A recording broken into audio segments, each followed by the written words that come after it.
ये presentation amazing facts के मित्रों के द्वारा लाया जा रहा है।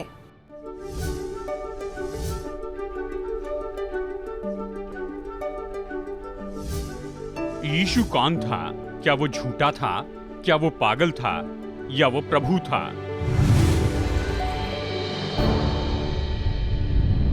आज का हमारा संदेश, इसके बारे में हम कह सकते हैं कि अब तक मैंने जो कुछ भी बताया है ये उसमें सबसे महत्वपूर्ण है, क्योंकि मुझे याद है जब भी अक्सर मैं हमारी परंपरा के लोगों से मिलता हूँ कि ऐसे बहुत से लोग हैं जो समय समय पर यीशु के नाम को सुनते जाते हैं, लेकिन वो ये नहीं जानते हैं कि यीशु कौन है। और मैंने ये सोचा कि अच्छा होगा कि इस बात के बारे में थोड़ी सी चर्चा करें। और कई बार हमें खुद को याद दिलाना पड़ता है इस विषय के बारे में कि यीशु कौन है। मैं निश्चित नहीं था इस संदेश के शीर्षक के लिए, क्योंकि जब हम कहते हैं यीशु कौन है तो ये वर्तमान काल सुनाई देता है, और कुछ लोग कहते हैं इसका शीर्षक होना चाहिए कि यीशु कौन था। खैर, चाहे कुछ भी कहें, लोग जानना चाहते हैं वो कौन है, वो कहाँ से आया है। किसी ने एक बहुत ही सुंदर वाक्य लिखा है। उन्होंने ये कहा कि जितनी भी सेना अब तक रही है, जितनी भी नेवी काम की है, जितने भी पार्लियामेंट्स बनाए गए और जितने भी राजा राज्य किए हैं, इन सब को जोड़ दिया जाए तो भी इस पृथ्वी पर का जीवन इस एक व्यक्ति के जीवन से ज़्यादा सामर्थी नहीं है। और जबकि आप सुरक्षा के रूप में जब यीशु के जन्म के बारे में देखते हैं, और उसने खास करके ऐसे कोई काम नहीं किए जैसे कि युद्ध में सेना की अगुवाई करना या फिर किसी नेवी को लेकर चलना, ये नहीं बताता उसने कोई किताब लिखी है। और उसने ऐसे कोई बड़े काम नहीं किए, और खास करके महानता के बारे में हमें पता नहीं कैसे दिखता था। यीशु कैसे दिखता था इसके बारे में कलाकारों की अपनी विचारधारा है, लेकिन उसके दिन से कोई सबूत नहीं है। लेकिन फिर भी उसने पूरे इतिहास को बदल दिया। जब हम इतिहास के बारे में कहते हैं, ईस्वी सन पूर्व और ईस्वी सन है जिसे पुराने ज़माने से हम कहते आए हैं। ईस्वी सन पूर्व या मृत्यु के बाद प्रभु का वर्ष, इतिहास उसके जन्म के द्वारा बना है, तो उस पर कैसे संदेह कर सकें। अगर एनसाइक्लोपीडिया देखे, ये संदेह नहीं करता कि वो जीवित था या नहीं। हम जानते हैं वो जीवित था। तो असली सवाल यह है कि निर्णय लेना है कि क्या वो झूठा था या फिर वो पागल था या वो प्रभु था। यीशु कौन था? क्या परमेश्वर मनुष्य के रूप में हमारी पृथ्वी पर हमें बचाने के लिए आया? मैं A.W. टोजर का लेख पढ़ना चाहता हूँ। परमेश्वर के पास पहुंचने के लिए मसीह मार्गों में से एक मार्ग नहीं, वो बहुत से मार्गों में सबसे उत्तम नहीं, लेकिन एकमात्र मार्ग है। जो भी परमेश्वर के पास आता है मसीह के द्वारा आना चाहिए। हालांकि दूसरे धर्मगुरुओं ने बहुत सी महत्वपूर्ण बातें कही होगी और बहुत से अच्छे वाक्य कहे गए होंगे अलग अलग धर्मगुरुओं और अलग अलग धर्म की आस्थाओं से। किसी ने भी यीशु के जैसे नहीं कहा, और कोई भी बलिदान के रूप में हमारे लिए नहीं मरा संसार के पापों के लिए। यीशु के बारे में यहाँ पर बहुत ही स्पष्ट फर्क है, और यीशु ही तो केवल एकमात्र छुड़ाने वाला है परमेश्वर के और हमारे बीच में। वो एकमात्र मध्यस्थ है। मसीह यीशु वो ब्रिज है स्वर्ग और पृथ्वी पर। यीशु ने नथानियल से कहा, अब से तो मनुष्य के पुत्र पर परमेश्वर के स्वर्गदूतों को आते और जाते हुए देखेगा। किसी भी अगुवे ने इस तरह से नहीं कहा कि मैं ही मार्ग, सत्य और जीवन हूं परमेश्वर के लिए। उसने नहीं कहा कि मैं एक मार्ग हूं, उसने कहा मैं एकमात्र मार्ग हूं। ये नहीं कहा मैं सच्चाई में से एक हूं, सारी नदियां सागर में मिलती है मैं उनमें से एक हूं। उसने कहा मैं एकमात्र सच्चाई हूं, एकमात्र जीवन हूं। तो यीशु क्यों आया था? हम कहां पर देखें कि इसके लिए जानकारी पाए? देखिए, लगभग पुराने नियम में 300 भविष्यवाणियां हैं जो बताती हैं कि जब मसीहा आएगा तो क्या अपेक्षा करें। हम पूरे 300 को नहीं देखेंगे, लेकिन कुछ बुनियादी बातों को देखेंगे कि हम जान सकें कि यीशु कौन है। खैर, खास करके आप भजन संहिता में बहुत देखेंगे, और 300 से भी ज़्यादा भविष्यवाणी इसके बारे में कहती है अभिषिक्त मसीहा के आने के बारे में। बाइबल में जो पहली भविष्यवाणी आप देखते हैं वो है उत्पत्ति अध्याय 3 वचन 15। आइए इसे देखते हैं। यहाँ ये कहता है, जब परमेश्वर यहाँ पतन के बाद आदम और हव्वा से बातें कर रहा था, उसने कहा मैं तेरे और स्त्री के बीच में बैर उत्पन्न करूंगा, यानी शत्रुता लाऊंगा, मैं दुश्मनी लाऊंगा, तुम्हारे बीच में शत्रुता रखूंगा, मैं तेरे और स्त्री के बीच में रखूंगा। सर्प से वो कहता है तेरे वंश और इसके वंश के बीच में। और ये स्त्री का जो वंश है, इस प्रतिज्ञा के वंश के बारे में कहता है जो आने वाला है इस मानवता द्वारा, वो मसीहा है। वो यानी स्त्री का वंश तेरे सिर को कुचल डालेगा। परमेश्वर ने सर्प से ये कहा यानी स्त्री का जो वंश है वो तेरे सिर को कुचल डालेगा, शैतान को, और तू उसकी एड़ी को डसेगा, तू उसकी उन्नति को रोकेगा, उसको चलने में धीमा करेगा। यानी पहली भविष्यवाणी उत्पत्ति 3 में पाई जाती है। वो उद्धारक की राह देख रहे थे, स्त्री का वंश जो कि आएगा और वो सर्प को हराएगा, जिससे मनुष्य का पतन नहीं होगा और स्वर्ग मनुष्य वापस पाएगा। मसीह के द्वारा स्वर्ग वापस मिल गया है। तो चलिए इनमें से कुछ भविष्यवाणियों को देखते हैं। एक बात है, यूहन्ना अध्याय 1 वचन 45 में, यानी फिलिपुस यीशु को देखकर नथानियल के पास जाकर उससे कहता है, जिसका वर्णन मूसा ने व्यवस्था में और भविष्यवक्ताओं ने किया है वो हमको मिल गया। वो यूसुफ का पुत्र यीशु नासरी है। उसने कहा, मूसा, व्यवस्था और भविष्यवक्ता इस व्यक्ति के बारे में कह रहे थे, इस एक मनुष्य के बारे में कह रहे थे। यीशु कहां से आया था? हम इसे अच्छे से जानते हैं यूहन्ना अध्याय 8 से, लेकिन चलिए एक और वचन देखते हैं। यूहन्ना अध्याय 19 वचन 8 में यहाँ पर पिलातुस जब यीशु को परखता है, वो उससे यही सवाल पूछता है, तू कहां से आया है? तू कहां से आया है? यूहन्ना अध्याय 6 वचन 38 में यीशु ने कहा, क्योंकि मैं स्वर्ग से उतरा हूं। अगर मैं आपसे ये कहूं तो आप मुझसे कहेंगे कि उपचार करवाइए। और ऐसे भी कुछ लोग हैं जो कहेंगे मेरी उम्र बढ़ गई है, मेरा दिमाग काम नहीं कर रहा है, मानो मैं एलियन हो गया हूं। लेकिन यीशु बाहर के प्रांत से आने वाले के बारे में नहीं कह रहा है। उसने कहा, मैं पिता से आया हूं, और ये बहुत ही स्पष्ट करके कहा, इसे हमने देखा है कि मैं पिता के पास वापस जाता हूं। यही उसका संदेश था। जब पिता के बारे में कहते हैं तो हम ये नहीं कहते हैं एक परमेश्वर है, किसी सोलर सिस्टम का या फिर किसी गैलेक्सी का परमेश्वर। बाइबल के अनुसार जब पिता के बारे में कहते हैं तो एकमात्र परमेश्वर है, सबका परमेश्वर। जरा सोचिए कि परमेश्वर कितना बड़ा है, परमेश्वर सच में कितना महान है। और यीशु ने कहा, मैं उसी से बना हूं, मैं परमेश्वर से आया हूं, मैं परमेश्वर का पुत्र हूं। वाह, ये तो बहुत ही हिम्मत से दावा करना है। यह अद्भुत दावा है कि वो तो परमेश्वर से आया है। फिर से यीशु ने उत्तर दिया, मेरा राज्य इस संसार का नहीं। उसने पिलातुस से कहा, अगर इस संसार का होता तो मेरे नागरिक तुझसे लड़ते, लेकिन मेरा राज्य इस संसार का नहीं है। क्या यीशु ने परमेश्वर होने का दावा किया, ईश्वरत्व का दावा किया? क्या वो केवल मनुष्य था या फिर मनुष्य और परमेश्वर दोनों का मिला था? यूहन्ना 8 वचन 58, यीशु ने उनसे कहा, मैं तुमसे सच सच कहता हूं कि पहले इसके कि अब्राहम उत्पन्न हुआ, मैं हूं।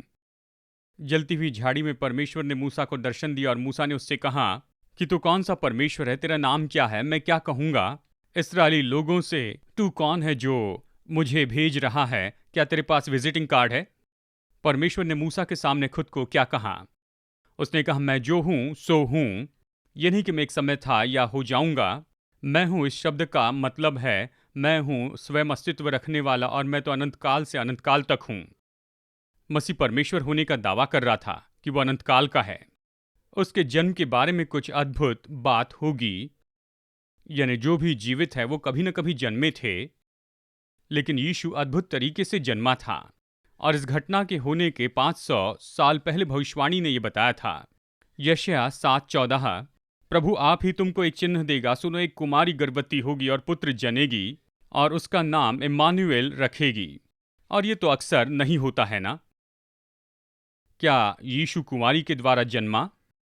यही कहता है यहां पर अगले वचन में। देखिए यहां मत्ती अध्याय 1 वचन 18 में, यीशु मसीह का जन्म इस प्रकार से हुआ कि जब उसकी माता मरियम की मंगनी यूसुफ के साथ हो गई तो उनके इकट्ठा होने से पहले ही, ये किसी लेबोरेटरी में दिया गया जन्म नहीं है। ये कहता पवित्र आत्मा उस पर छाया करेगा। यूसुफ और मरियम एक साथ आने के पहले पाया गया कि पवित्र आत्मा के द्वारा वो गर्भवती है, और परमेश्वर ने कहा था कि ये होगा। बाइबल बताती है कि यह अवश्य ही हुआ। उसके जन्म की जगह पहचानी गई। अब ये बहुत ही सटीकता से बताता है, यहाँ बैतलहम नगर के बारे में बताता है। और आप इस वचन को पढ़ सकते हैं यहाँ मीका अध्याय 5 वचन 2 में। उसने शास्त्रियों को बुलाकर उनसे ये पूछा कि मसीहा का जन्म कहाँ होगा। शास्त्रियों ने कहा, हमें पता है वो कहाँ जन्म लेगा, वो तो बैतलहम में जन्म लेगा। और इसके बारे में कोई भी सवाल नहीं था। और उस समय इसराइल में बैतलहम नाम के 2 नगर थे। मुझे पता नहीं अब कितने हैं, लेकिन उत्तर अमेरिका में फार्मिंगटन नाम के बहुत से शहर हैं। जानते मैं ये बता रहा हूँ कि बहुत से नगरों के नाम तो मिलते जुलते होते हैं, पूरे उत्तर अमेरिका में पाए जाते हैं। कुछ नाम हैं जेम्स टाउन, और कुछ शहर के नाम हैं पेरिस, पेरिस मेंस, पेरिस टेक्सास। मुझे पता नहीं अमेरिका में पेरिस क्यों नाम रखा गया, कुछ भी हो ऐसे ही हुआ। खैर, प्रतिज्ञा के देश में बैतलहम का मतलब है रोटी का घर, और ऐसे बहुत से बैतलहम हैं, लेकिन यहाँ पर देखिए खास बैतलहम के बारे में कहता है जहाँ रेचेल बिन्यामीन को जन्म देते हुए मरी थी, वो था बैतलहम एफ्राटा, जो यरूशलेम के बाहर ही था। तो मीका की ये भविष्यवाणी केवल इतना ही नहीं बताती कि कौन सा नगर हो, लेकिन यहाँ पर यह बताता है कि कौन से बैतलहम में होगा और यीशु कहाँ से आएगा। सच बात तो यह है कि ये इतना स्पष्ट है कि जब राजा हेरोदेस ने बुद्धिमान लोगों को आते देखा तो उसने शास्त्रियों को बुलाकर उनसे पूछा मसीहा का जन्म कहाँ पर होना चाहिए। उन्होंने कहा हम जानते हैं कि उसका जन्म कहाँ पर होगा, उसका जन्म बैतलहम में होगा। तो उसके बारे में कोई सवाल नहीं था, और बहुत ही दिलचस्प भविष्यवाणी है, और ये ऐसी भविष्यवाणी है जो उसके जन्म के बारे में हमें बताती है। मत्ती में, माफ कीजिए, दानियल में अध्याय 9, दानियल 9 वचन 25 में ये भविष्यवाणी है जो 490 साल की भविष्यवाणी है, और इस भविष्यवाणी के एक भाग को 483 वर्ष का समय कहते हैं।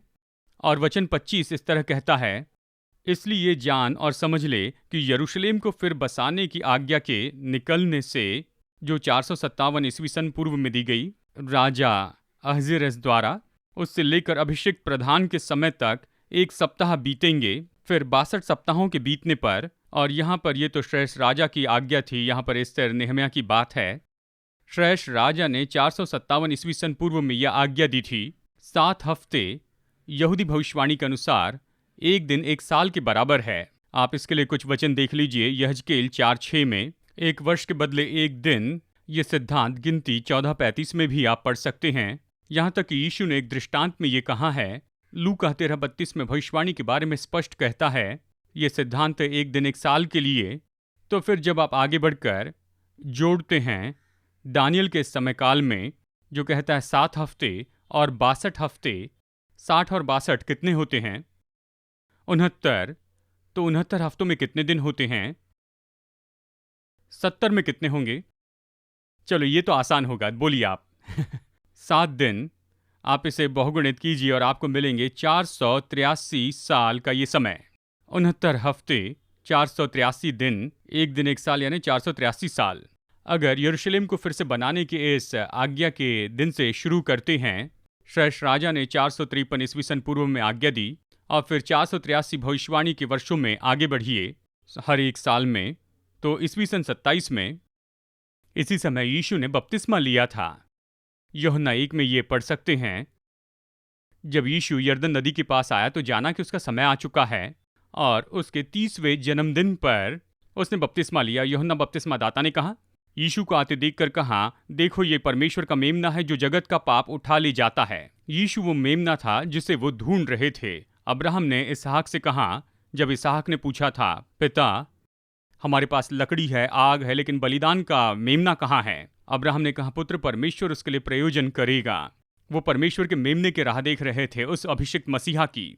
और यूहन्ना ने कहा, ये वो है, ये मेमना जगत के पापों को ले जाता है, ये स्त्री का वंश है, ये वो है जिसका हम इंतजार कर रहे थे इतने पूरे समय तक। और वो कई बार अपने बारे में ये कहता है, और इसीलिए तो फिलिपुस और नथानियल और सब उसके पीछे चलने लगे, क्योंकि यूहन्ना बपतिस्मा दाता ने उसका नाम रखा था परमेश्वर का मेमना। और मैंने आपको बताया है दानियल की भविष्यवाणी से आप देख सकते हैं कि यीशु का जन्म कब होगा। खैर, एक दंपत्ति थी जो उसके जन्म का इंतजार कर रही थी, शायद दानियल की भविष्यवाणी के कारण, क्योंकि वो इस बात को जानते थे कि यरूशलेम को फिर से बनाने की आज्ञा निकलने के 483 साल के बाद में मसीहा का अभिषेक होगा, वो अपनी सेवकाई शुरू करेगा।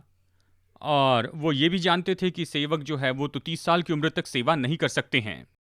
राजा दाऊद भी 30 साल की उम्र तक राज्य नहीं कर पाया। यूसुफ जब 30 साल का हुआ तो वो मिस्र के ऊपर प्रधानमंत्री बना। तो उन्हें यहाँ पर बस ये 30 साल गिनने थे ईस्वी सन 27 से, और शायद ईस्वी सन पूर्व 4 में यीशु का जन्म हुआ होगा। तो इस भविष्यवाणी से आप उसके जन्म के समय के बारे में गिनती कर सकते हैं। कहीं मत जाइए दोस्तों, कुछ ही पल में आज के बाकी प्रेजेंटेशन के लिए हम लौट कर आ जाएंगे। ये सच है कि मसीह जीवन कभी एक जगह पर नहीं रहता है। आप एक तो आगे बढ़ रहे हैं या पीछे फिसल रहे हैं। क्या आप मसीह विश्वास में नए हैं और सोच रहे हैं कि आप कैसे परमेश्वर के और भी करीब आ सकते हैं?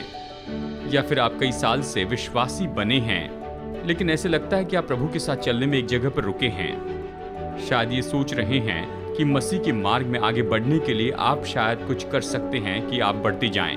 अमेजिंग फैक्ट आपके हाथों में ऐसा कुछ देना चाहते हैं जो कि सच में फर्क लेकर आ जाएं। हम आपको अद्भुत किताब भेजना चाहते हैं जिसका नाम है स्टेप्स टू क्राइस्ट। ये 13 सामर्थी अध्याय ये आपको एक अद्भुत यात्रा में ले जाएंगे मसीह उन्नति के महत्वपूर्ण भागों में। जब भी मैं ये बेस्ट सेलिंग बुक पढ़ता हूँ, ये मुझे प्रभु के करीब लाती है। हिचकिचाइए नहीं, अभी फोन करके अपनी फ्री कॉपी मंगवाइए और बाद में आप मुझे धन्यवाद देंगे। फ्री कॉपी मंगवाने के लिए स्क्रीन के नंबर पर फोन कीजिए और ऑफर नंबर 269 मंगवाइए या वेब एड्रेस पर जाइए और इस अद्भुत स्रोत को पढ़ने के बाद में इसे अपने दोस्तों को बताइए। तो चलिए आज के प्रेजेंटेशन में वापस चलते हैं और परमेश्वर के वचन से अद्भुत तथ्यों को सीखते हैं। ये भविष्यवाणी बताती है कि वो कब जन्म लेगा और फिर क्या होगा। वो अभिषिक्त होगा। आप प्रेरितों के काम 10:38 में पढ़ सकते हैं, परमेश्वर ने किस रीति से यीशु नासरी को पवित्र आत्मा और सामर्थ्य से अभिषेक किया और वो भलाई करता और सबको जो शैतान के सताए हुए थे अच्छा करता फिरा, क्योंकि परमेश्वर उसके साथ था। जब यीशु ने बपतिस्मा लिया तो पवित्र आत्मा उस पर आया और वो पवित्र आत्मा का अभिषेक पाया। वो अभिषेक पाया। आप यीशु के चमत्कारों के बारे में उसके पहले कुछ भी नहीं पढ़ते हैं। 30 साल के पहले उसने कोई चमत्कार किए ये भी नहीं पढ़ते। जीवन के पहले 30 साल सामान्य मनुष्यों के जैसे वो जिया, जैसे आप और मैं हैं। और फिर बपतिस्मा में अभिषेक पाया और उसने अपनी सेवकाई शुरू की और 3.5 साल में पूरे संसार को उथल पुथल किया। और फिर ये तो भाग है 490 साल की भविष्यवाणी का। फिर ये उसकी सेवकाई के स्वभाव के बारे में बताता है। जब यीशु ने अपनी सेवकाई शुरू की थी तो नासरत में उसने इन शब्दों में कहा था, यशायाह 61:1 में मसीह अपने ही नगर नासरत के आराधनालय में खड़े होता है गलील में और कहता है, प्रभु यहोवा का आत्मा मुझ पर है क्योंकि उसने मेरा अभिषेक किया। वो तो अभिषेक था, कंगालों को सुसमाचार सुनाने के लिए मेरा अभिषेक किया कि खेदित मन के लोगों को शांति दूं, कि बंदियों के लिए स्वतंत्रता का और कैदियों के लिए छुटकारे का प्रचार करूं, कि यहोवा के प्रसन्न रहने के वर्ष का और हमारे परमेश्वर के पलटा लेने के दिन का प्रचार करूं, कि सब विलाप करने वालों को शांति दूं। और फिर आगे ये भी बताता है कि वो दृष्टांतों में बोलेगा और सिखाएगा। राजा दाऊद ने भजन 78 में कहा, मैं अपना मुंह नीति वचन कहने के लिए खोलूंगा, मैं प्राचीन काल की गुप्त बातें कहूंगा, जिन बातों को हमने सुना और जान लिया, जो बाप दादों ने बताई है। मसीह के बारे में यहाँ पर ये कहता है, उसने उन्हें दृष्टांतों में सिखाया और दृष्टांतों के बिना उन्हें कुछ भी नहीं बताया। वह हमेशा दृष्टांत और उदाहरणों में बातें करता था और जिन्होंने उसकी बातें सुनी तो उन्होंने कहा कि कभी भी किसी मनुष्य ने इस तरह से नहीं सिखाया। कोई मनुष्य यीशु जैसे नहीं सिखा सकता। जो यीशु को पकड़ने के लिए गए उन्होंने वापस आकर कहा, वाह, कोई इसके जैसे नहीं बोल सकता है। और फिर आगे उसके पकड़वाए जाने के बारे में भी बताता है।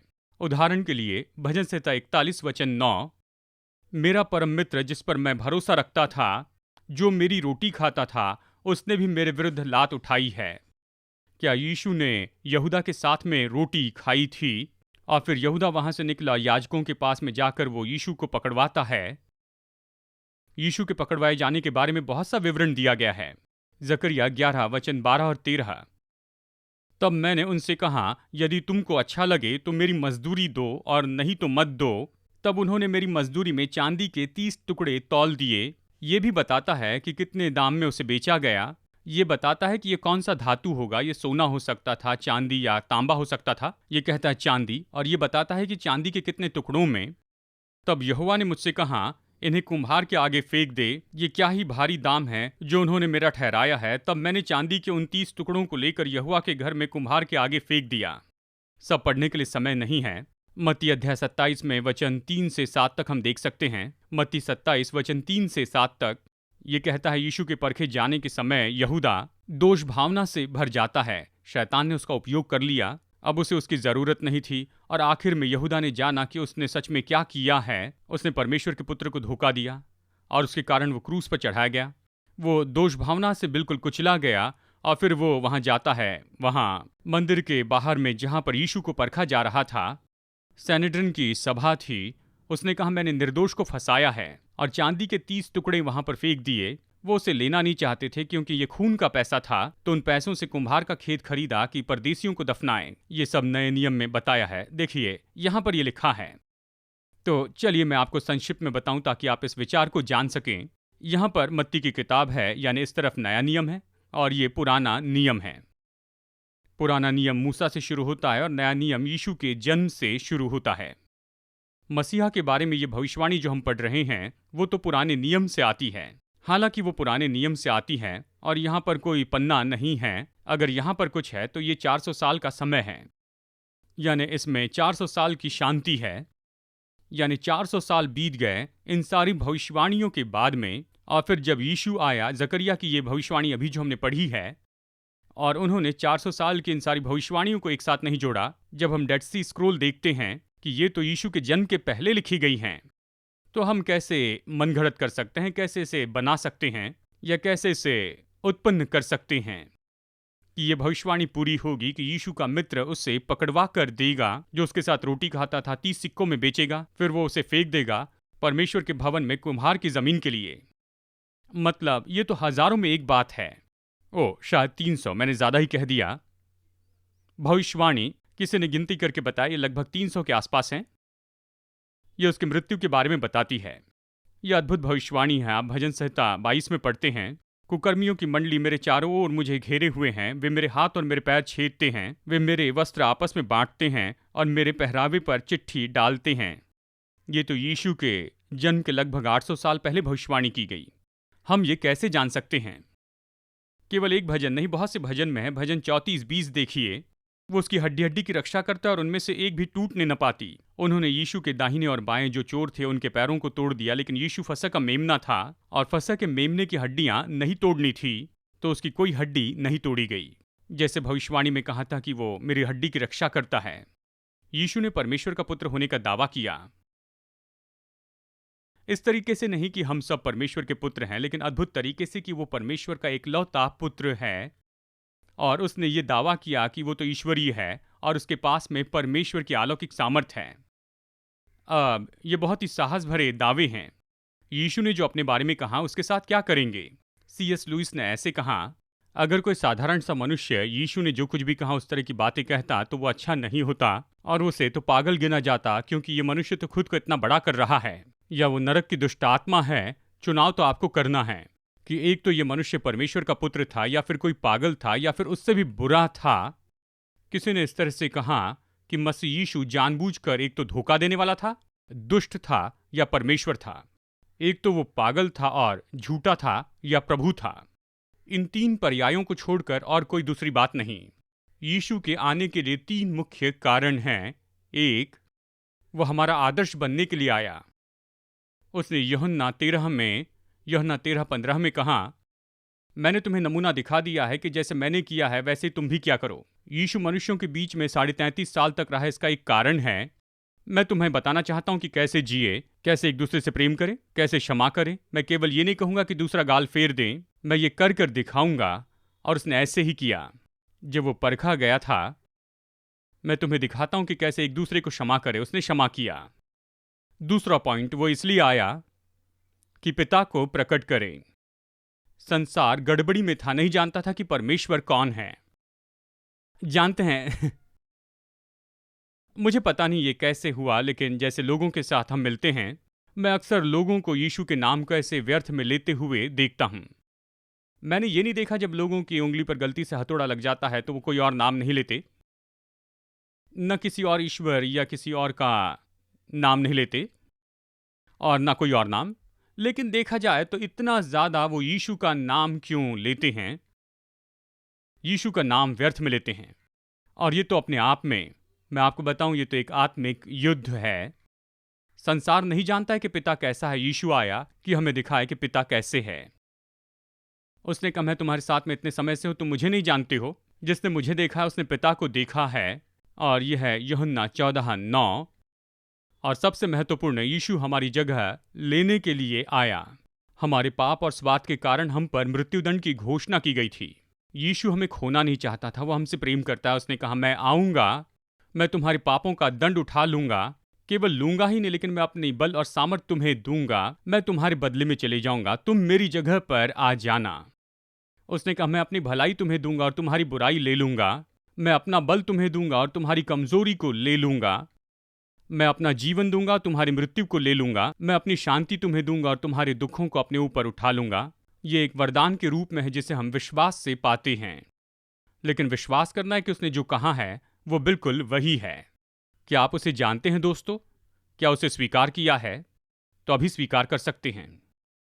उसका उदाहरण यहां पर मार्टिन लूथर ने कहा, उसके जीवन में उसने दिखाया कैसे जीना है। अपनी मृत्यु में उसने बलिदान दिखाया जो हमारे पापों को दूर करता है। उसके पुनरुत्थान में वो जयवंत है, उसके उठाए जाने में वो राजा है, उसके मध्यस्थी में वो याजक है। हमें जो कुछ भी चाहिए वो सब है। इतनी किताबों में उसके बारे में लिखा गया है। जब हम देखते हैं अब्राहम इसहाक पहाड़ पर जाते हैं तो यीशु को देखते हैं। जब हम देखते हैं मूसा एक देश को गुलामी से निकालता है तो हम यीशु को देखते हैं। जब देखते हैं यूसुफ ने अपने भाइयों को क्षमा कर दिया तो हम यीशु को देखते हैं। हम शिमशोन में यीशु को देखते हैं जब वो अपने हाथ फैलाता है कि परमेश्वर के शत्रुओं को हरा दे। हम यीशु को देखते हैं गिदोन में, उसने छोटे से समूह से शत्रु को हरा दिया। पूरी बाइबल में मैं हर जगह यीशु को देखता हूं। यह उसके बारे में है। वो चाहता है कि आप जान ले वो कौन है। परमेश्वर मनुष्य बना और उसका नाम था यीशु।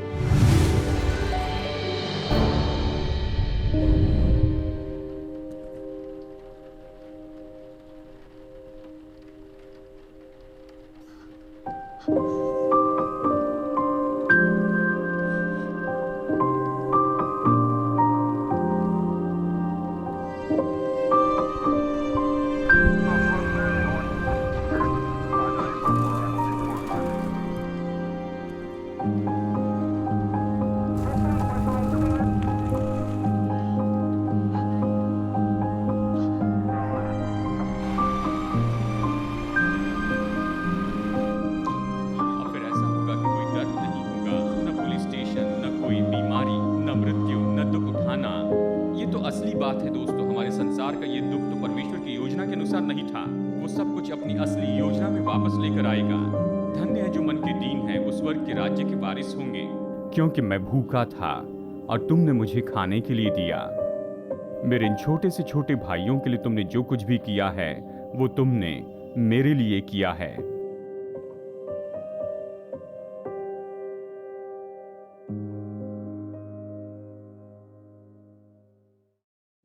क्या आप जानते हैं अमेजिंग फैक्ट्स का फ्री बाइबल स्कूल भी है जिसे आप अपने घर की सुविधाओं में रहते हुए कर सकते हैं। ये 27 सुंदर विवरण दिए गए पाठ हैं जो आपको प्रभु वचन का अध्ययन करने में मदद करेंगे। ये इंग्लिश, हिंदी, तमिल और तेलुगु भाषा में उपलब्ध हैं। तो इस फ्री बाइबल स्टडी कोर्स के लिए आज ही साइन अप कीजिए। तो आज ही एनरोल करने के लिए विजिट कीजिए biblestudy.aftv.in पर।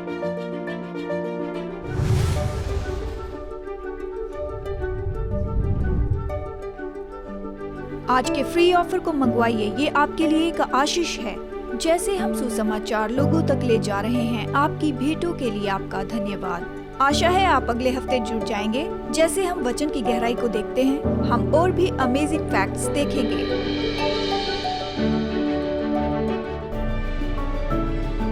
ये प्रेजेंटेशन अमेजिंग फैक्ट्स के मित्रों के द्वारा लाया गया।